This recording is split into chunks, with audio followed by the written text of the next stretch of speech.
I, Professor Sabin Singh, welcome you all in my geography lecture series.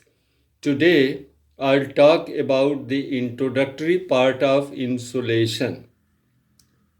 हमें जानना चाहेंगे insulation क्या है और इंसुलेशन का स्रोत क्या है। तो सूर्य की बाह्य सतह से विकिरण ऊर्जा जो धरातल पर प्राप्त होती है उसे हम सूर्यातप कहते हैं। Insolation is the energy received on the earth's surface from the outer surface of the sun। और ये सूर्य की बाह्य सतह से जो ऊर्जा का विकिरण होता है वो इलेक्ट्रोमैग्नेटिक रेडिएशन वेव्स के रूप में होता है, जिसकी व्यास 1/250 मिलीमीटर से 1/6700 मिलीमीटर तक होती है और इसकी भ्रमण करने की गति 1,86,000 मील प्रति घंटा या 3 लाख किलोमीटर प्रति घंटा होती है। The energy radiated from the outer surface of the earth is in the form of electromagnetic radiation wave that we call the short wave solar radiation that travels at the rate of 1,86,000 miles per second or 3 lakh kilometer per second, and the wavelength is 1/250 millimeter to 1/6,700 millimeter, and this is the short wave solar radiation, whereas the radiation from the earth's surface is the long wave terrestrial radiation।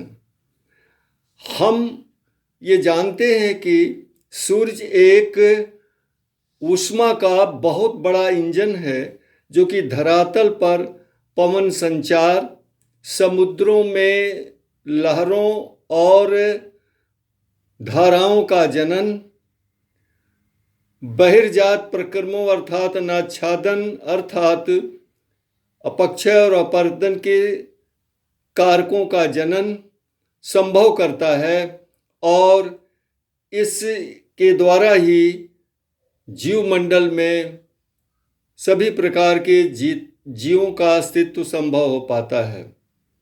The sun is a great heat engine that drives the wind on the earth's surface, moves ocean currents, moves waves in the oceans and seas, makes life sustainable possible in the biospheric ecosystem, and generates exogentic processes of weathering and erosion on the earth's surface। अब हम ये जानना चाहेंगे कि सूर्यातप का स्रोत क्या है। What is the source of insolation? So we know that sun is the source of insolation। अतः अब आवश्यक है कि सूर्य जो कि हमारे सूर्यातप के लिए स्रोत है, ये इसकी संरचना कैसी है। तो सूर्य की संरचना में 2 मंडल होते हैं, एक आंतरिक मंडल, एक बाह्य मंडल। There are 2 zones in the structure of the sun, inner zone and the outer zone। Inner zone माने सूर्य की बाह्य सतह से उसके केंद्र यानी कोर तक, और इसमें कुल मिलाकर के 3 परतें होती हैं सूर्य के आंतरिक मंडल में। सबसे केंद्र में कोर होता है जिसका तापमान 15 मिलियन केल्विन होता है। उसके ऊपर रेडिएशन लेयर होती है जिसका तापमान होता है 4 लाख केल्विन, और ये रेडिएशन जोन का कार्य होता है वह सूर्य के कोर से उत्पन्न ऊष्मा को ऊपर की तरफ प्रवाहित करना। और तीसरी परत जो होती है सूर्य की आंतरिक संरचना में, उसको हम कहते हैं कन्वेक्शन लेयर, संवहन परत होती है, The third layer is the convection layer that transmits heat from the core of the sun towards the surface of the sun through convection and conduction. तो ये जो तीसरी परत होती है सूर्य की आंतरिक संरचना में, उसको हम कन्वेक्शन या संवहन परत कहते हैं, जो कि ऊष्मा को संवहन और परिचालन की विधि से सूर्य की बाह्य सतह में भेजती है। और इस तरह से जो सूर्य के कोर में जो ऊष्मा होती है 15 मिलियन के, जिसका तापमान होता है, ये कैसे उत्पन्न होती है? ये न्यूक्लियर फ्यूजन के कारण उत्पन्न होती है। The enormous amount of heat in the core of the sun is generated through nuclear fusion. तो इस तरह से हम देखते हैं कि सूर्य के केंद्र से ऊपर जाने पर तीसरी परत तक जाने में लगातार तापमान में कमी होती जाती है, और हम आंतरिक परत की मोटाई और उसकी केंद्र से दूरी हम सूर्य की ये बाह्य सतह से हम नापते हैं। ये देखिए, ये बाह्य सतह से केंद्र की ओर हम नापते हैं। और इसके बाद हमारा आता है बाह्य मंडल। ये जो बाह्य भाग होता है सूर्य का, जिसको हम सूर्य का वायुमंडल भी कहते हैं, the outer zone of the sun also called atmosphere consist of 4 layers. 4 परतें होती हैं। सूर्य की सतह से 400 किलोमीटर की ऊंचाई तक वाले भाग को हम फोटोस्फीयर कहते हैं, क्योंकि इसमें फोटॉन्स होते हैं। What are the photons? Photons are the bundle of heat and burning gases, और इन्हीं की अधिकता के कारण इनको हम फोटोस्फीयर कहते हैं। इनका तापमान होता है 3700 डिग्री सेंटीग्रेड, और इसकी सतह जो थिकनेस जो होती है फोटोस्फीयर की, वो हर जगह समान नहीं होती है। The thickness is not uniform everywhere in the photosphere. इस फोटोस्फीयर के अंतर्गत कुछ स्थान काले और ठंडे होते हैं, जिनको हम सन स्पॉट कहते हैं, और कुछ स्थान चमकीले होते हैं, उनको हम जो है फैकुलाई कहते हैं। There are some brighter spots which we call faculae, and there are some dark and cool spots which are called sun spots.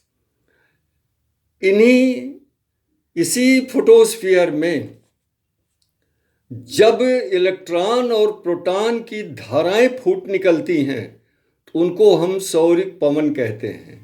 और कभी कभी अचानक विस्फोटक रूप में जलती हुई गर्म गैसों का उद्गार होता है, जिसे हम सौरिक ज्वाला कहते हैं।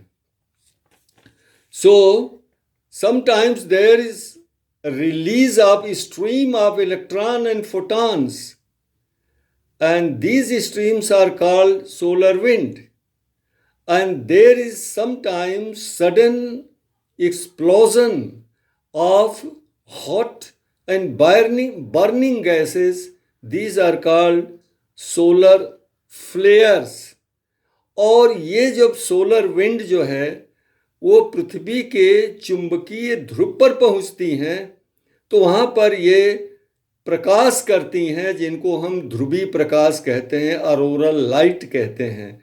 When these solar winds reach the polar magnetic field of the earth, they produce light, and that is called auroral light. See, उत्तरी गोलार्ध में उत्तरी ध्रुवी प्रकाश और दक्षिणी गोलार्ध में दक्षिणी ध्रुवी प्रकाश कहते हैं बोरियल अरोरा या अरोरा बोरियल एंड अरोरा ऑस्ट्रालिस। ऑस्ट्राल माने दक्षिण होता है, इसी आधार पर ऑस्ट्रेलिया का नामकरण हुआ, क्योंकि सबसे दक्षिण में। और ये फोटोस्फीयर ही एक्टिव पार्ट है जिसको हम देख भी सकते हैं।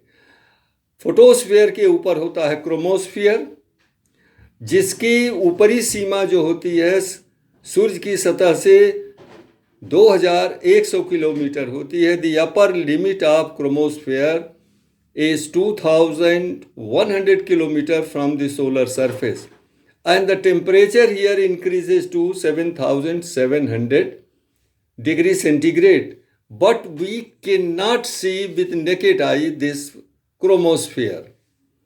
और क्रोमोस्फेयर के ऊपर एक तीसरी कम मोटाई की पतली परत होती है जिसको हम ट्रांजिशन लेयर कहते हैं।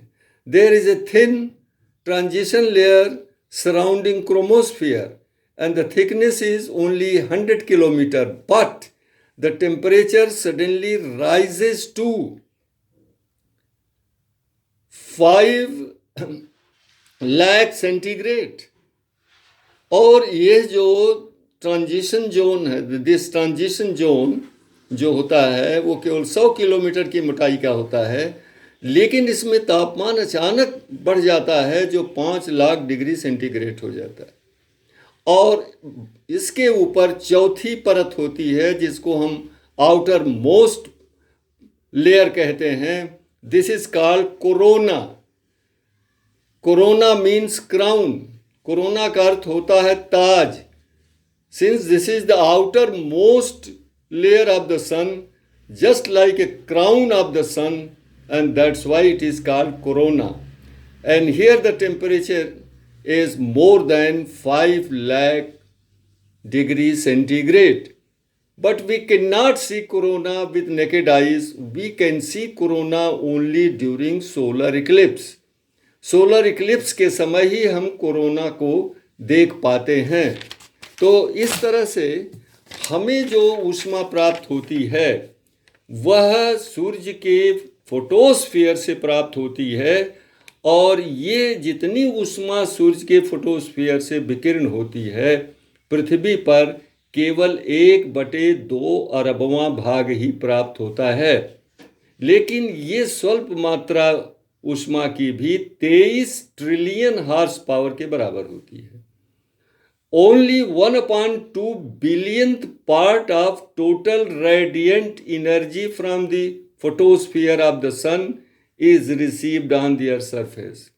But this even meager amount of heat received on the Earth's surface is equivalent to 23 trillion horsepower, and that is sufficient enough to drive winds, ocean currents, and makes life, all types of life in biospheric ecosystem. तो सूर्यातप हमें जो सूर्य से ऊष्मा ऊर्जा प्राप्त होती है धरातल पर, उसी को हम सूर्यातप कहते हैं। इतनी कम ऊर्जा क्यों प्राप्त होती है और इस इंसुलेशन की धरातल पर प्राप्ति को प्रभावित करने वाले कौन से कारक हैं, ये हम अगले लेक्चर में आपसे शेयर करेंगे। नमस्कार।